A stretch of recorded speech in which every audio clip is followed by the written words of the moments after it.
In my early 20s, I found myself stuck in a job I detested, in a city that drained my spirit. It was a time when I felt lost, completely adrift in the vast ocean of life. The days blurred into one another, each as uninspiring and monotonous as the last. I began to question the choices I had made.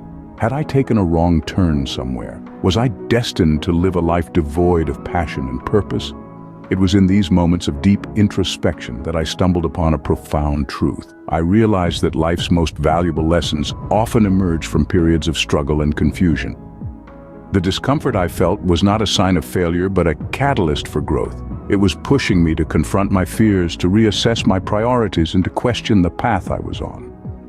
I was about to embark on a journey of self-discovery and personal growth, although I didn't realize it at the time. The first life lesson I wish I knew earlier is the power of resilience. There was a time when I found myself in the eye of a storm, where everything seemed to be falling apart. The adversity was overwhelming, and I felt like a tiny boat tossed around in a tempest.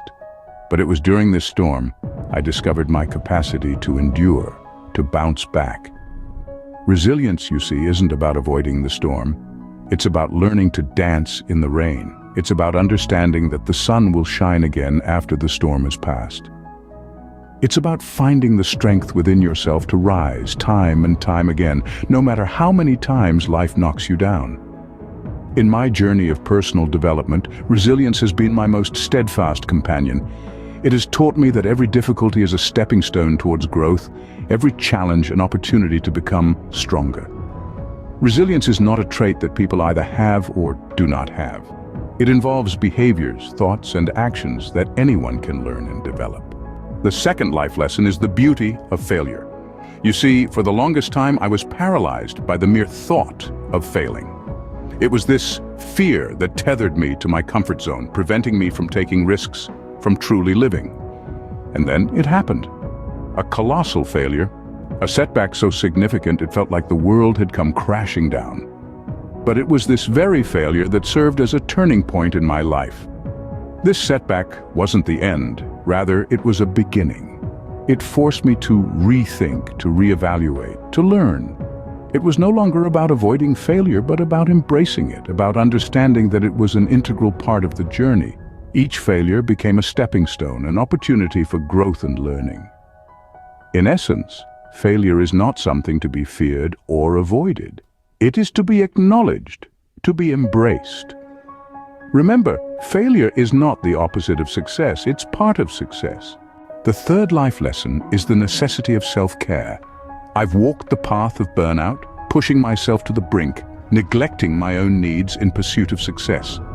I've learned the hard way that your body and mind are not limitless resources. They need rest, nourishment, and care. There was a time when my physical health was compromised, my mental state was scattered, and my emotional well-being was hanging by a thread. It was only when I hit rock bottom that I realized how integral self-care truly is. Self-care is about respecting your body, nurturing your mind, and honoring your emotions. It's about setting boundaries, saying no when necessary, and understanding that taking time for yourself isn't a luxury, but a necessity. Self-care isn't selfish. It's a vital part of maintaining balance, fostering resilience, and promoting personal growth. It's about realizing that you can't pour from an empty cup. Taking care of yourself doesn't mean me first. It means me too.